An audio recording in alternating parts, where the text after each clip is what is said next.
xantu maxay tahay?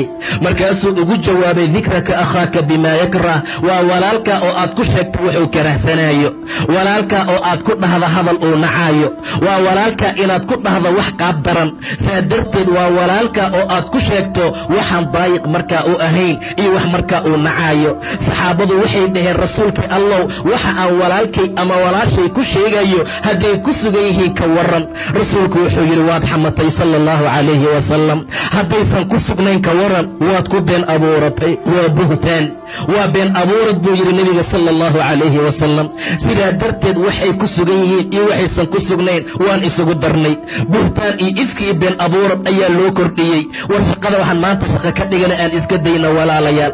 war dadka islaamkaa da'biya caade ay leeyihiin ma aha xanta. war wax lagu yaqaana gabar muxajabaa ma aha. war wiil ahludiina waxaan lagu yaqaanaa ma aha.